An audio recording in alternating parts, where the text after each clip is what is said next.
Hi, everyone. I'm Steve Altishan, Director of Client Partnerships here at Pacific Cascade Legal. And today we have Tax Debt Resolution Specialist Morgan Anderson to talk about tax debt and divorce mediation testimony. Morgan, how are you doing today? I am great, Steve. Thank you again for having me on your show. I really appreciate it. Tax debt is an anxiety-inducing situation, and when you add it on top of a divorce situation, and trying to work through to get to the other side of it, it really can be an oppressive component that comes in. Yeah, yeah. So I'm happy to be able to talk about this. Oh, I'm loving to hear this one because tax issues come up in divorces. And they are often overlooked because it's generally, you know, who's going to get this, the Roth versus the normal IRA. I mean, just those kind of basic kind of who's going to pay the taxes. But Right. tax debt, you don't hear a lot about. And when it happens, it's a major divorce complicator. And like you said, it really turns it upside down. So I want to start really with the tax for dummies question because we've talked about it and I haven't really given you the opportunity to answer just this question, which is what is tax debt? Well, there's a couple of different ways to answer that, different angles to answer that with, but it's really an underpaid tax that's owed by individuals for income tax. Or if there's a business involved, it can be payroll taxes that were collected and not paid over, or it could be sales tax that was collected from the general public and not paid over. So just to break it down, it's a bill tied to taxes, all types of taxes. The taxes that you owed and didn't pay. Correct. Correct. And then now even a dumber question. What is joint tax debt?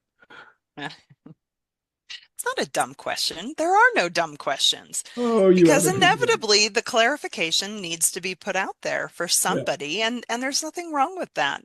Joint tax debt is when you file a tax return with somebody else and you're married and both partners are jointly and severably liable for the balance that's owed related to the income the two parties had for that year. So what are in your again, we've been talking, you've been doing this a long, long time.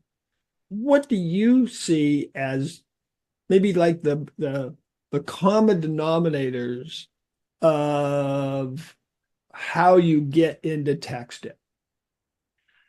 You know, in all my years of handling tax debt situations for my clients, there's always this common theme of it was not intentional. And I'm telling you, in 99% of the cases I've handled over 25 years and thousands of clients, it's never intentional. There's always some catalyst moment, some catalyst event that causes it. A lot of people, it will be for income tax, inheritance. What you do with monies that you inherit from a deceased family member, not being proactive in figuring out how to handle it from a tax strategy position. Um, I had a client that just reached out to me last week who said, "Oh, we got this additional tax assessment from the IRS, and it's related to 250,000 we got from this one of the spouses' deceased mom." And they took the money and put it in the bank account and bought some trailers and built a second barn. And yeah, they were like, "We just didn't even think about it." Yeah. Yeah. It's very innocent for business owners. A lot of times it is you get into a situation where there's a financial pinch and you're having to make a decision of what bills are priorities and what are not. Paying employees is a priority. maybe paying the taxes that were withheld out of their paycheck. I'll handle it next month when I get Yeah. that next contract. It can be results of you being ill and being away from your company for 6 months, and you had staff members who paid the necessary bills and didn't know to pay attention to the taxes. We've had situations where unfortunately there's been embezzlement within an organization. The person who stole the money from the company took the tax dollars, told the owner, yeah, I paid the tax deposits, but in fact, we're taking that money instead.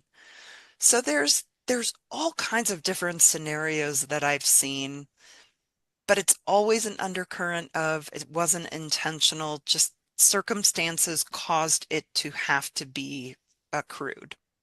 Yeah.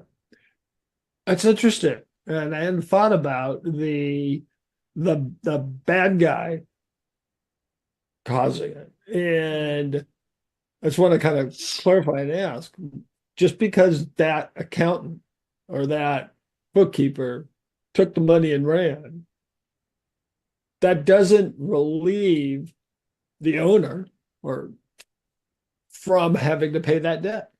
Correct. I mean, it could, or could it? I don't know. I shouldn't say that. So, well, and this is a whole nother topic for us to Uh-oh. get into on a different conversation, but payroll taxes and sales tax are a trust tax. The business collects it from the employees. They reduce the pay to the employee by taking out the income tax, the Social Security, Medicare, state income tax if they are in a state where they collect it, and hold the money in trust to turn it over to the government.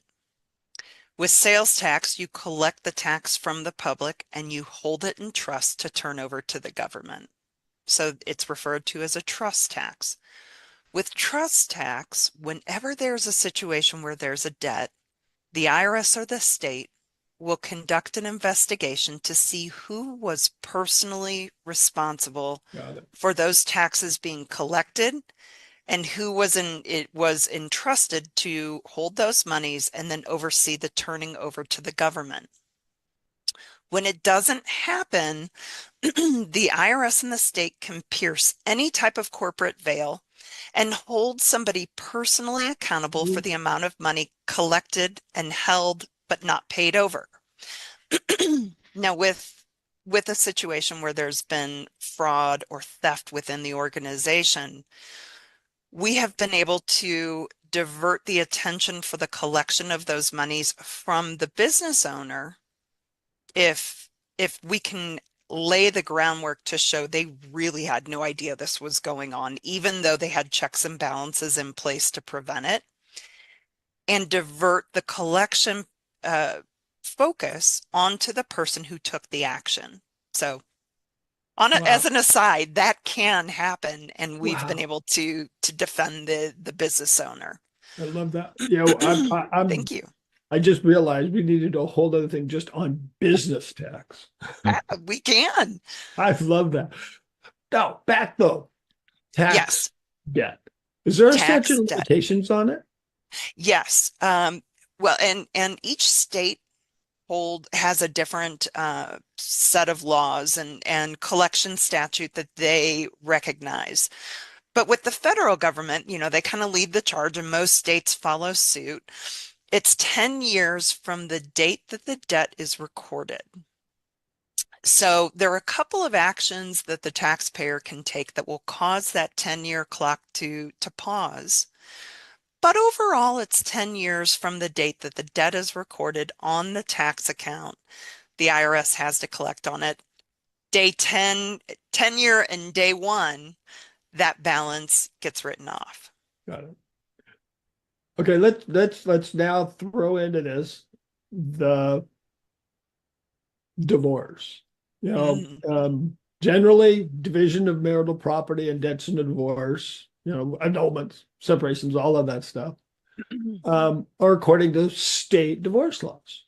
Right. And some state divorces say that it's community property, and some say it's common law property. And in every state, they also say there's an equitable division. Hmm. that can be made. Judges don't even have to follow that. They can just, but it has to be equitable. And, that's not equal, but that's Mm-mm. equitable. Right. And so they'll divide people's debts up. And people will think, okay, I don't have to pay that, but that's not right. And it's especially not right with the IRS, is it? No. As much, and unfortunately, I've had a lot of clients who come to me and say, I got divorced 2 years ago. My spouse, in the divorce decree, we have it outlined that she's responsible for paying this debt. Why is the IRS coming to me and asking for me to pay it? And it's for this simple fact. The federal government will look at your divorce decree and say, that's nice, but a state cannot direct how we collect on a federal debt. And it stinks because so many people don't know this. And as you said in the beginning, when you're negotiating through a divorce settlement and trying to figure out what to do with everything, a lot of times tax debt kind of falls into the debt and somebody's just going to take assignment and we're going to move on. Yeah. But the federal government won't recognize a divorce decree. They won't let a state dictate who has responsibility for a joint federal debt. The and that equal responsibility, like you said, goes on after the divorce is over. Uh, Correct. and it seems to me like that being the case, everybody would be better off if they can resolve this problem before the divorce is finalized and people Yeah. walk away from each other. Yeah. And, I know in a divorce situation, emotions are heightened. People are angry, they're hurt, they're afraid. So we've got this like fragile bomb that everybody's carrying in their hands and just trying to get to the other side without too much damage. Well, when you have a tax debt situation, there's even more finger pointing and there's even more heightened Yeah. anger and emotion about it. But it's very important that the attorneys involved and the spouses involved kind of come at it from a rational position. The children and tax debt, those are the two, from a tax professional's point of view, those are the two biggest things that if I could wave a magic wand, everybody collaborated on, it's those two factors, right? And with tax, when you're dealing with a tax debt, you've got the federal government or the state government, and this is more federal government driven, but you've got the federal government looking at you both and saying, hold on, you both signed this tax return. So both of you are responsible for it. Oh, in the divorce, you decided to liquidate the marital home, right? Well, what happened with those monies? Those are monies you could have used to address us. Now we're really upset that you didn't handle this debt. Yep. So remember that there is this viewpoint from this creditor who is going to say, if you two didn't figure out how to pay us and you liquidated assets and then you took that money and you did something else with it, we're now really upset about the situation and we're going to be even more aggressive in coming after not just the one who's assigned the responsibility for the debt in the divorce decree, but we're going to come after both of you. And finally, getting to our title of today's Sorry, as you can tell, conversation. I'm No, I'm no, no, very because impassioned about all this, but of that stuff is yeah. exactly what leads to what you, I want to say, invented. I've not heard Hmm. about this before. And you call it divorce mediation testimony. Hmm. And the can you talk a little bit about why you kind of started that? What you want to, what it serves, what it can help do, and how you go about doing it. My prior clients who came to me following a divorce saying, why is the IRS coming to me to pay this debt that my ex-spouse was supposed to have responsibility for? That really was the catalyst for creating this impartial testimonial. I'm putting my experience and knowledge of working with the IRS and working through identifying solutions to help people before that becomes the problem. I kind of took a step back and said, okay, wait a minute. I've had so many people come to me in this situation. How can we prevent it? And that's where the notion of this testimony came from. And what we do is everything is through the attorneys first and foremost, because we want to remain impartial and we commit to remaining impartial. We file power of attorney with the tax agencies and pull the data, pull the tax liability records. How many years do we owe for? What is the total balance owed? What are the collection statute expiration dates? And with the attorneys, we say, okay, we need full financial disclosure of everything. And we look at it from a solution-based pre-divorce. So assets, equity, resources, income, um, responsibility jointly.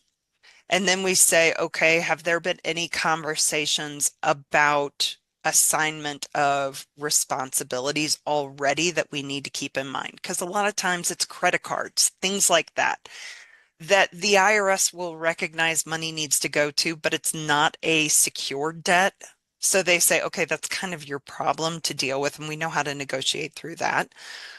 But we look at it from this puzzle that we're putting the pieces together, and we say, okay, before any full separation, here are the top 2 or 3 options to address this debt. And here's what the IRS will be looking at, or the state. And here's our answer to it. If it's liquidating assets, we also give a tax assessment of the ramifications of liquidating something like that.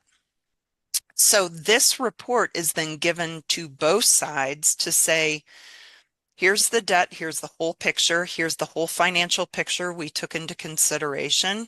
Here are the top 2 or 3 options to address it and any tax ramifications of these movements as best that we can see with everything disclosed to us.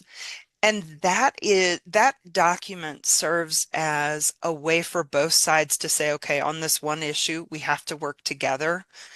We then use that as a negotiating tool for everything else that has to be dealt with and separated through the divorce terms. The, when you talk about solutions, Mhm. um, but your assessment provides these options. Can you go through what just at least some of them commonly can be? Sure, sure. Monthly payment, the installment agreement, right? We can say pre-splitting things up based on the financial picture of the joint unit as it sits right now. This is what a monthly payment the IRS would expect. Now, considering separation, there's additional housing and utility expenses, right? If they're not Yep. separated yet, or if we have that data, we can consider it into it. So when we're looking at maybe spouse A makes $100,000 and spouse B makes 50,000, we say, okay, if we're looking at this is what the installment agreement would be. Post with a separation based on data that we have, here's what the monthly payments could be. Or, as an option, here's what the installment agreement would be to pay this off without liens having to be filed, because there are ways to do that. Part of that would be this monthly payment figure that the two sides have to work together to figure out, because you don't want tax liens filed. So this Yep. has to be done.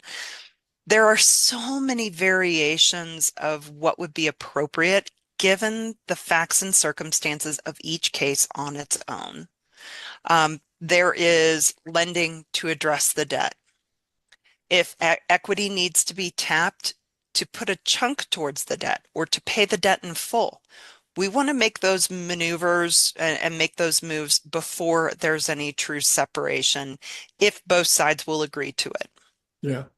There's the offer and compromise, settling the debt. That is something that we can look at as a joint. The hard part with an offer and compromise is it can take 6 months to get your first response. Uh, So if we say offer and compromise is going to be appropriate, it would probably be post-divorce, right? Knowing that these arrangements are being made. And we've had circumstances like that where a divorce together, a couple didn't look like an offer and compromise. But when we considered them separate, we said, you know what? They're going to qualify, both of them, or one of them will and one of them won't. And the attorneys take that into consideration, and that's part of the negotiations. So, I wow. mean, it's a powerful tool for both Yeah. sides to have to address something that is a joint responsibility. Wow. And like you said, this is all in this written report and assessment that you hand both of the attorneys. Correct, correct. And again, we don't have communication with the taxpayers directly. We only have communication with the attorneys because that lets us keep blinders firmly on. Yeah.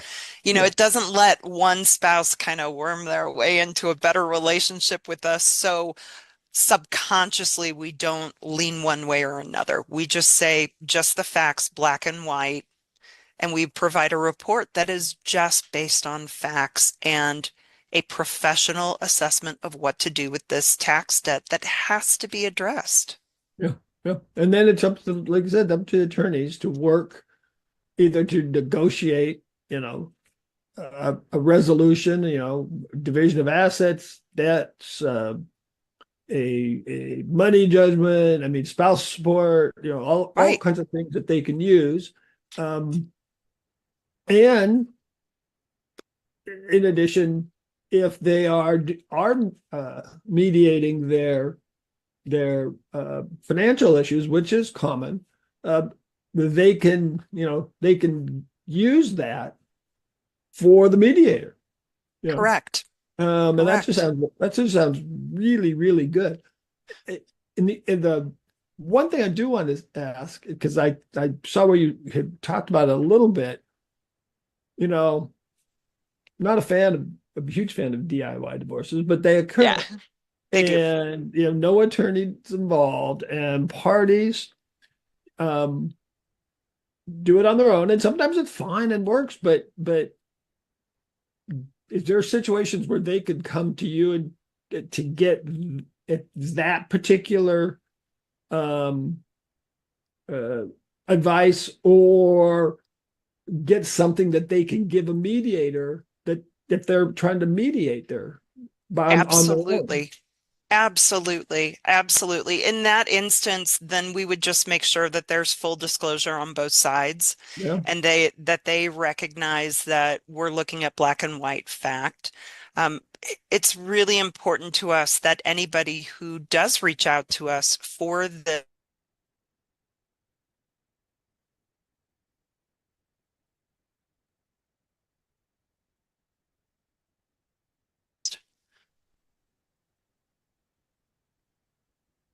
Wow. We have run out of time. I I can't believe we went that fast. Is there anything that we missed, or a nugget of advice that you would give to somebody going into a divorce with tax debt? Oh, there's always a solution. No matter how strained the relationship may have turned. And this applies to everything that is of consequence in the negotiations, right? There's always a solution, and you just have to start taking baby steps towards it. Same thing with tax debt. Tax debt is extremely anxiety causing. It's one of those things that'll rob you of sleep, of peace. in your life and in your business and in your career, in your household, just know that kicking the can down the road isn't always going to help you. It's best to kind of stand up and say, okay, this may stink for a little while, but face it head on and deal with it and be transparent and just do the best you can with every negotiation surrounding it, and you'll get through it. Absolutely. That, if people would listen to that, there'd be so much more resolution in the divorce in general, because, Yeah. tax debt can affect the whole rest of your divorce. So thank you so much for talking today about the tax debt and this divorce mediation testimony, which is just so cool. I think that's Thanks, great. Steve. Thank you so much. Yeah, Oh, we're very excited to be able to provide people the strategies and the insight to deal with something that can't be ignored. yeah. And if someone wants to reach out to you, how would they do that? Look online. You can look me up, Morgan Q. Anderson, Golden Lion Tax Solutions. We're on social media. My direct email and phone number is on our website. Just reach out. Any situation, there's no situation too small or too large that we can't give you some insight and guidance with, just to get the ball rolling for you. I love it. I love it. So thanks again. Thank everyone also for joining us today. And if anyone has any further questions on today's topic, you can post it here. We can get you connected with Morgan. You can connect with her directly.